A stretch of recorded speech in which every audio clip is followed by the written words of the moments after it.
Hey all, I guess I'll just skip the long introductions and get right to the point and explain you why I'm doing this video. If you saw the previous one where I did a preset that I called Dumble Galore, the reason why I called it the Dumble Galore is because the amp used was the Line 6 litigator, and I read somewhere and heard from someone, I think it was John Nathan Cordy's channel, and I think that he mentioned the information about someone from Line 6 team saying that it was their take on that kind of amp. Unfortunately, I don't have an experience with a real Dumble. However, I do find the sound of the Line 6 litigator pleasing, so if a real Dumble sounds like that or better, I think that it sounds great. So now what I want to do is something that people often discuss and seem to talk about, is how to set your levels, and people tend to worry about numbers and clipping and all that kind of stuff. And honestly, for me, leveling the path go isn't something that I necessarily worry too much. I do respect the digital domain as much as I respect the analog domain, and that means that when I record my guitars, I simply don't want to see any clipping going on. And from my current setup, and if you want to know about the current setup, unfortunately you can't see the pod go. The pod go is right here. It's on a small table right beside me. So obviously the guitar is plugged directly in, and I'm using the main outs, and I'm going with two cables inside my audio interface, which is the Focusrite Scarlett 6i6. So I'm mostly recording my pod go in stereo. The only exception that happens is when I record bass tracks, or when someone else here records bass tracks. And then I force the signal to be mono by simply putting the cab block in the end, because the cab block itself is a mono block, so it will sum everything that is before it down to mono. About the leveling thing, now I'm gonna open up the pod go edit so you can actually see a part of what I'm doing here.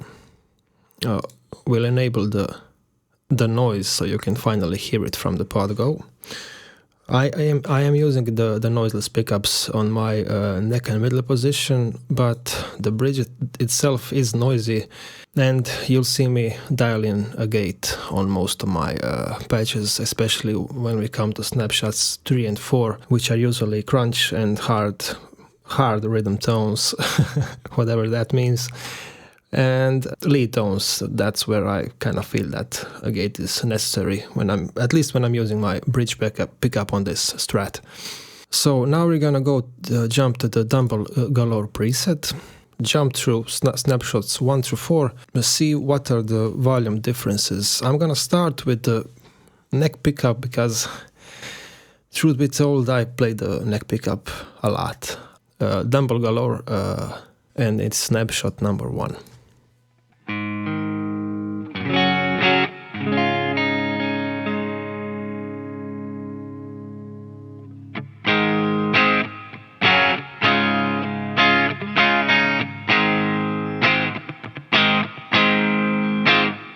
Okay, now I'm gonna jump to the bridge pickup, and just so you know, my tone on the bridge pickup is slightly rolled off, but I'm gonna start on the tone maxed out at 10.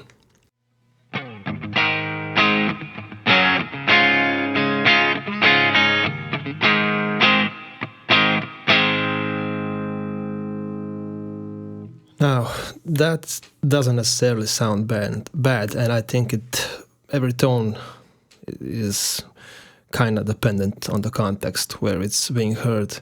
Me playing just this guitar here doesn't make much sense unless it's used in a context of a song, of recording, of playing live, or whatever. And the one thing I wanted to discuss first is the difference in volume that will happen between pickups that have different outputs in your guitar. You can see that my voice is right over here on this yellow track, and on the green track we have the pod go track. Also, there are 2 limiters here, and there are no reason that there should be 2 limiters here. So I'm gonna leave it as it was.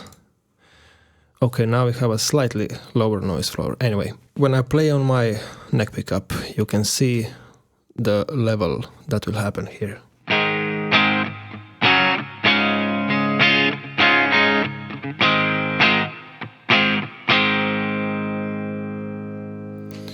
So you can see that we peaked around -15. Now, if I switch to a full humbucker mode, which I can on my guitar, and leave the tone all the way up to 10,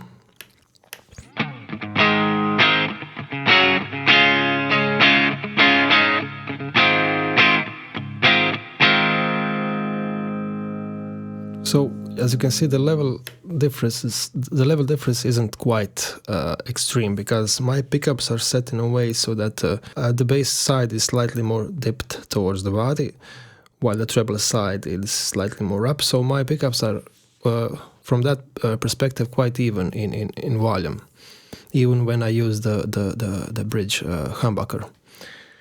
Now back to the bridge split position.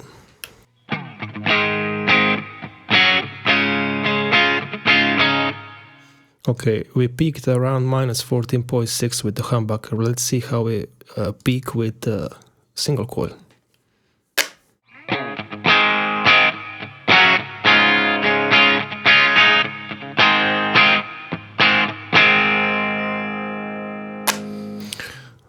Okay, there might be some slight differences in my playing, definitely, because it's less than half a dB of a difference, so it's not something I concern, at least not in Snapshot 1 across all my pickups. Now let's switch to Snapshot 2. Now Snapshot 2, as you can see, is slightly more hotter in drive. Snapshot 1 starts with the gain at 2, or the drive at 2, and Snapshot 2 bumps it up to 2.5, and I kind of compensate with just 0.1, 6.9 on the master. So let's check out the volume of the second snapshot.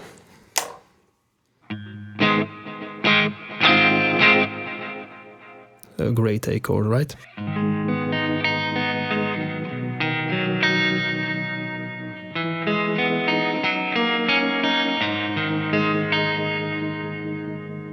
Okay, that was the neck position. Let's go to position number 4.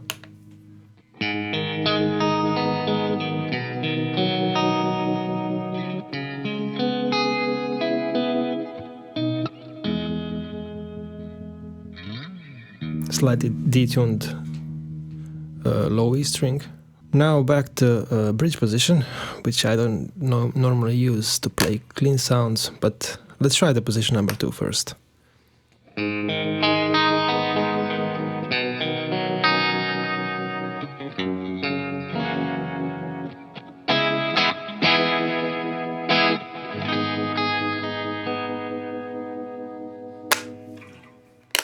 And finally the bridge position.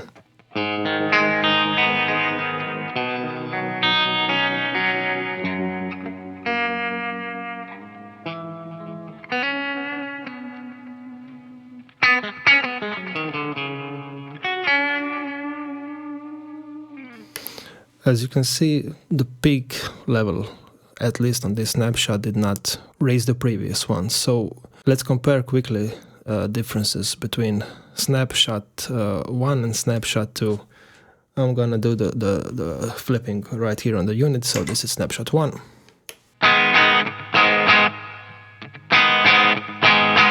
Snapshot 2.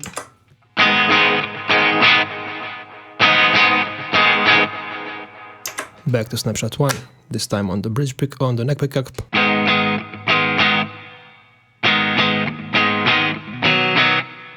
And back to snapshot 2.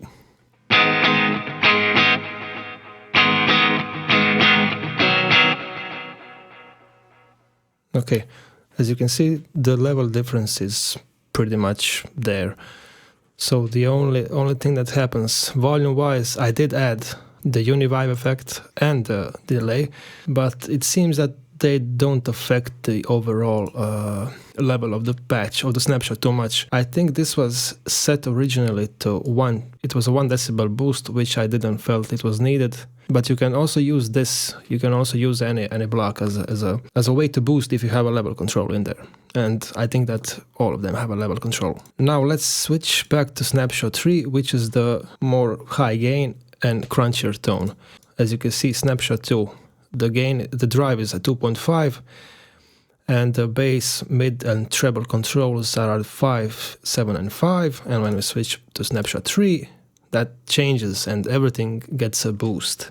Now, the boost that will happen when you engage more drive or a distortion or an overdrive is something that you actually want. So I don't want this snapshot to sound exactly the same when it comes to volume, because I want the overdriven tone to be more loud, because it's just the way it works. So let's check out the Snapshot 3 and see its levels first on the bridge pickup.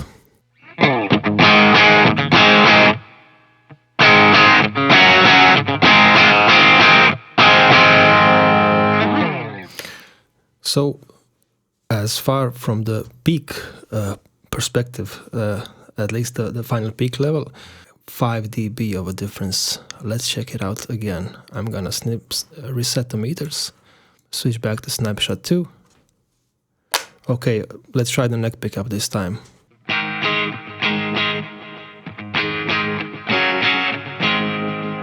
So we peak around minus 14.5 on this meter here in my DAW, which is Reaper. And now if I switch back to Snapshot number 3, keep it on the neck pickup, reset the meters.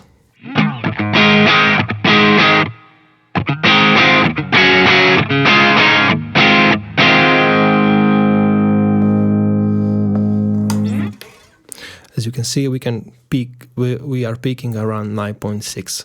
From the recording perspective, I still have more than enough headroom to leave it the way it is. There's also numerous ways you can control the Podgo's final volume. One of them being just simply turning down the level either of the whole patch or for each individual snapshot. If you click here and you click on snapshots, I can just control the volume of this one snapshot. I can reduce it by 32 dB if I want. And then we can hear almost nothing.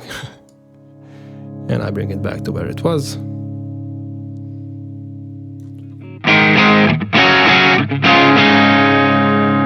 So if you find the differences between Snapshot 2 and Snapshot 3 too great, you can simply enable the level control by Snapshot and lower this one by, I don't know, let's bring it down 2.5 dB.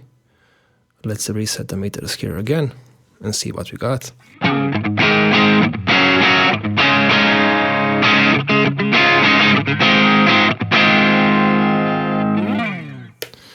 So we went from peaking around minus 14.5 to peaking around minus 12.8, which is much less of a difference, if that is something you're concerned about. Now let's finally check. Let's get this boy back to 0, and let's select none there. And finally Snapshot 4, which is our lead tone. We introduced another block, which is the HANA drive, of course a clone of the Hermidas Zen drive, which sounds absolutely gorgeous. So let's check out the level here, and let's switch to the bridge pickup first.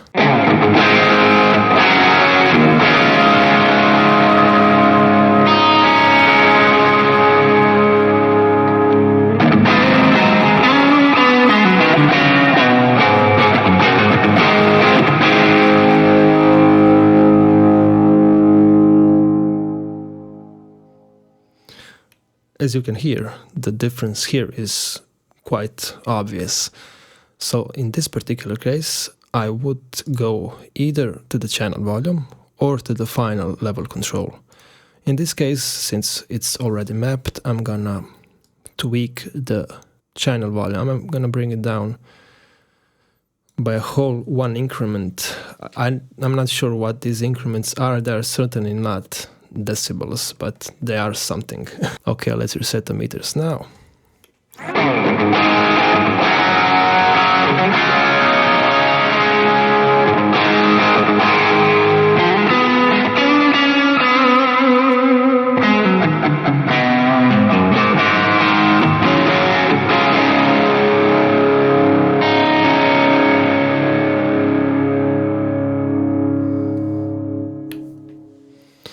Okay, now I think let's save this patch now and let's compare the differences between the crunch sound, the snapshot number 3, and the lead on the snapshot number 4.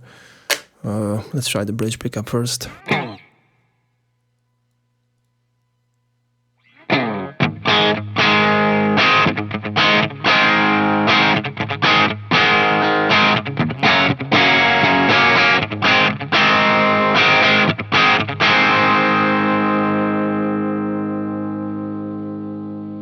And now we switch back to snapshot number 4.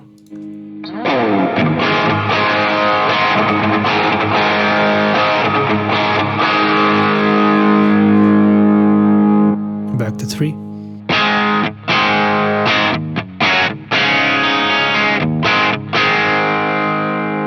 Back to 4.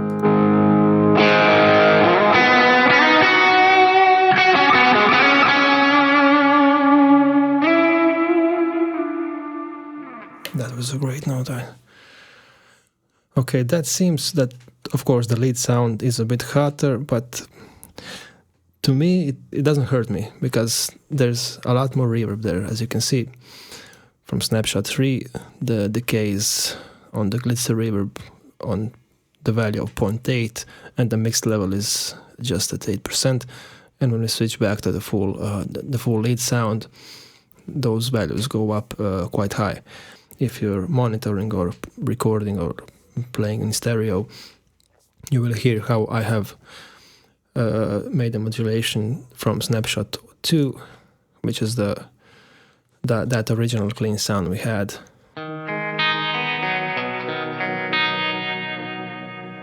That uses the uni vibe and transistor tape. The spread here is at 4, and when we switch back to the lead sound, you can see that spread is now much greater.